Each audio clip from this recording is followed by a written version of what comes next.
สบายดีพ่อแม่พี่น้องและหมู่คู่จากแพงมื้อนี้พ่อตู่จิมมี่สิมาสนทนากับแม่นสิมาแสดงความคิดความเห็นเกี่ยวกับคนเกิดมาชีวิตคนน่ะพ่อแม่พี่น้องคือกันกับสะพานโอเคตั้งแต่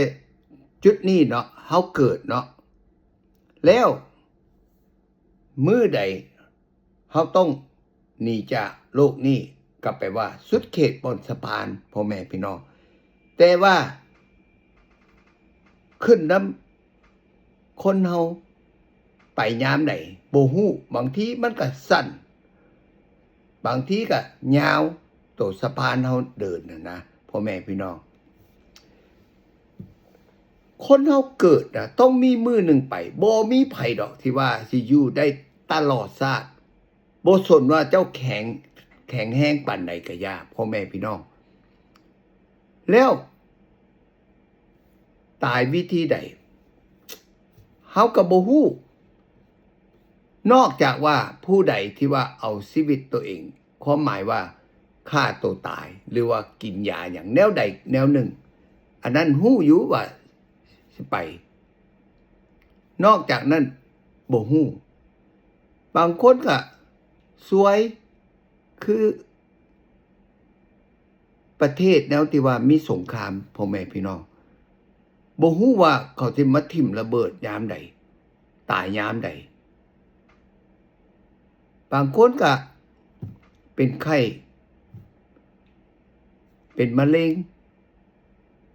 หัวใจวายเป็นโรค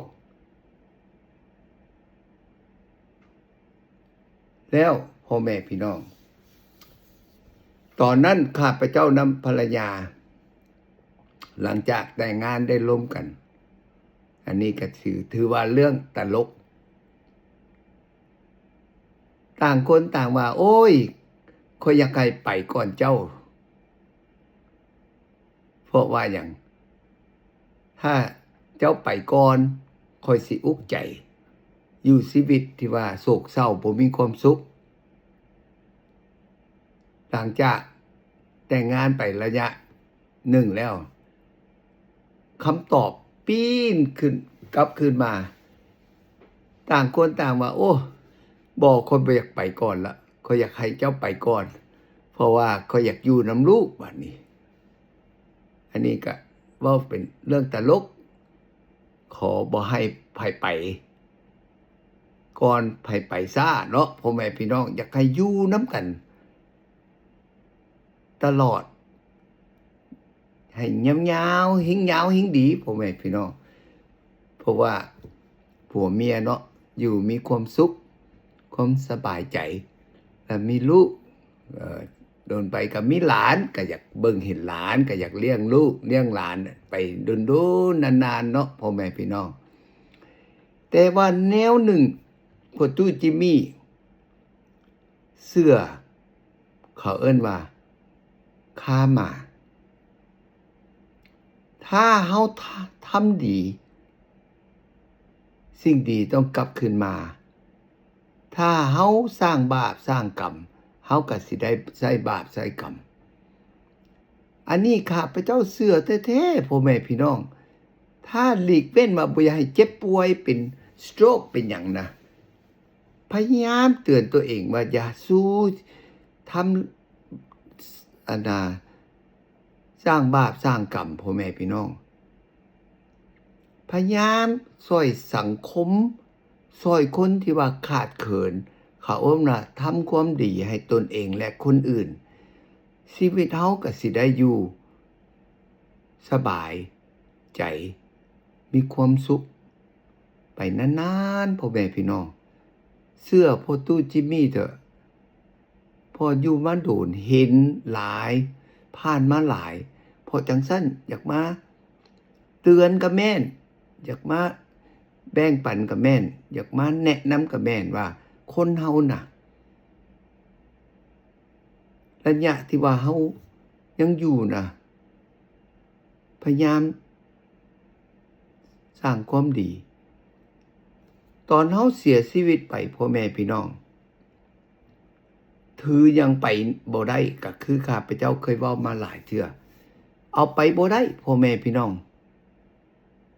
มีแต่สุดเขาเจ้าใส่ให้เฮาอยู่ในกะลุงหรือว่าไปจูดแนวใดก็อย่าแต่ว่าสิ่งหนึ่งนับว่าเอาไปบ่ได้แต่ว่าเขาเอิ้นว่าให้คนที่ว่ายังอยู่ของขวัญที่ว่า give เป็นหยังค่อยว่าจังซั่นให้ความ good memory ให้คนที่ว่ายังอยู่ให้เขาจื้อว่าสิ่งดีที่ว่าเฮาทำมาสิ่งดีที่ว่าเฮาช่วยคนสิ่งดีที่ว่าเฮาเฮ็ดให้คนที่ว่าบ่ลืมเฮาอันนั้นล่ะนับว่าเอาไปบ่ได้แต่ว่าเก็บเมียน leave behind เขาเอิ้นอังกฤษนะแม่นบ่ล่ะพ่อแม่พี่น้องโอเคถ้าเห็นดีพอตู้จิมมี่อธิบายกรุณาก็แบ่งปันให้คนอื่นเรียนรู้โอเคพ่อแม่พี่น้องสุดท้ายถ้าผู้ใดสนใจกรุณาติดตามข้าพเจ้าอยู่ใน YouTube Channel ตีชื่อ Jimmy Sher JIMMY นามสกุล SHER เข้าไปเบิ่งตลอด24ชั่วโมงโอเคขอบใจพบกันโอกาสหน้าบ๊ายบาย